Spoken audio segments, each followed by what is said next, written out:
Vous écoutez les podcasts de Medinoc dédiés à la gestion d'entreprise pour les médecins libéraux. Dans ce nouvel épisode, nous allons vous aider à comprendre l'intérêt du règlement intérieur, à savoir ce qu'il contient concrètement et comment le rédiger efficacement pour sécuriser et fluidifier votre exercice en société.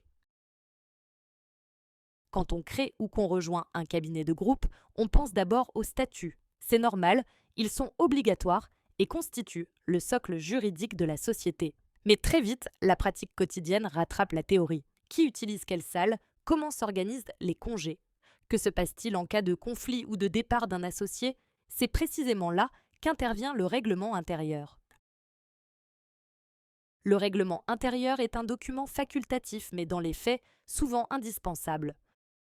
Son rôle est simple, organiser le fonctionnement pratique et quotidien de la société.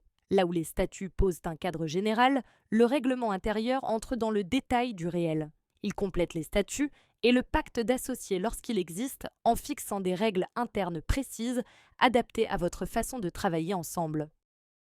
Autre point essentiel, une fois adopté, le règlement intérieur s'impose à tous les associés, y compris à ceux qui rejoignent la société plus tard, même s'ils ne l'ont pas signé individuellement. Il doit donc être clair, partagé et régulièrement mis à jour pour rester en phase avec la réalité du cabinet. Sur le plan ordinal, il ne faut pas l'oublier. Le règlement intérieur, comme le pacte d'associés, doit être transmis au Conseil de l'ordre.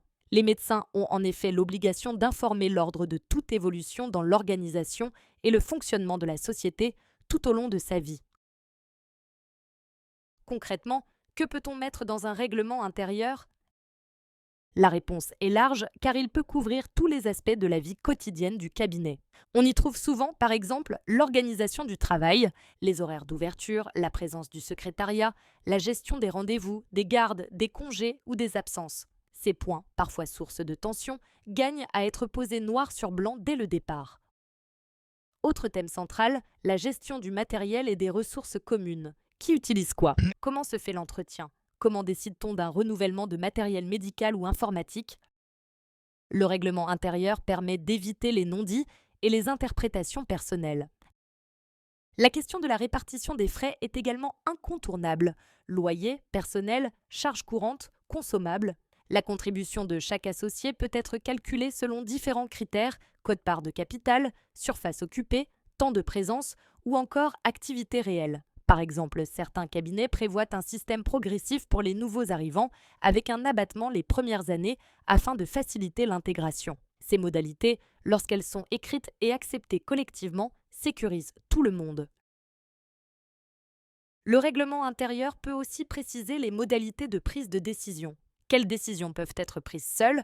Lesquelles nécessitent une discussion collective? À quelle majorité? Avec quelle fréquence de réunion? Ce sont des règles simples, mais essentielles pour éviter les blocages ou les frustrations. Il est également possible d'y intégrer des règles de conduite et de discipline professionnelle. Le comportement attendu entre associés, le respect des décisions collectives et même les sanctions en cas de manquement répété. Sans être répressif, le règlement intérieur pose un cadre sécurisant. En cas de désaccord, justement, il peut prévoir des modes de gestion des conflits, médiation, arbitrage, procédure progressive. Anticiper ces situations à froid est toujours plus efficace que d'improviser sous tension. Enfin, le règlement intérieur peut encadrer l'entrée et la sortie des associés, la confidentialité des données, la protection des informations des patients ou encore l'utilisation des locaux communs. Mais un bon règlement intérieur ne se rédige pas au hasard. La première étape consiste à analyser les besoins spécifiques de votre société, la taille du cabinet, la forme juridique, société civile de moyens, société civile professionnelle, société d'exercice libéral, et les spécialités exercées influencent fortement le contenu.